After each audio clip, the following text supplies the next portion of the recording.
Every time you see a road get crossed without a trench dug, every time fiber internet gets installed without your yard getting torn up, that's horizontal directional drilling. And today I'm going to break down exactly how it works, from the ground up. I've been in the underground utility business for 15 years. I've run Vermeer as well as ditch witch machines, drilled through mostly dirt and sand, but occasionally rock, and worked on projects ranging from fiber to the home all the way to large diameter pipelines. I started this channel because when I got into this trade, there was almost nothing online showing how this stuff actually works. So that's what we're going to do here. What is HDD? HDD stands for Horizontal Directional Drilling. At its core, it's a method of installing underground pipes, conduits, or cables without digging an open trench.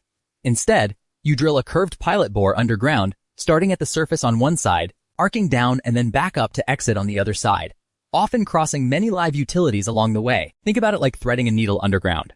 You go in at an angle, travel horizontally under the obstacle, whether that's a road, a river, a driveway, a building, and come back out on the other side.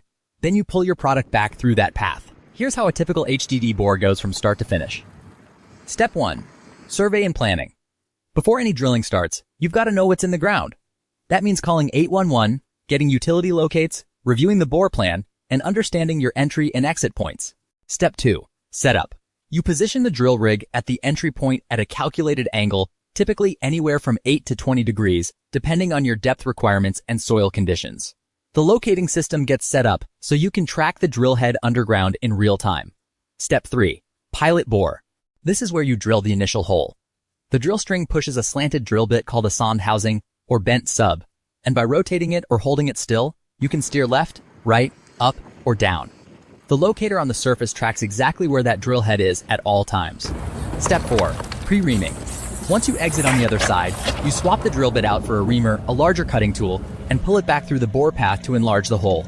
You might do this multiple times depending on how big your product is, or just one time if your product is small enough. Step 5. Pullback. You attach your conduit, pipe, or cable bundle to the reamer and pull it through the borehole as you pull back the drill string. The product follows the ream path and gets installed underground without a single trench.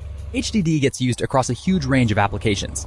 Fiber optic cable and conduit is probably the fastest growing right now with all the broadband expansion happening across the country. But you'll also see it used for water and sewer lines, gas distribution, electric conduit crossings, and oil and gas pipelines. The technology is still evolving, and people find new ways every day to innovate the industry. With more and more utilities being installed or replaced every day, you're bound to spot these machines out and about. In the next video, we're going to get into bore plans, how to read them, how to set up your entry angle, and what information you need before you ever put a drill rod in the ground. Make sure you subscribe so you don't miss it.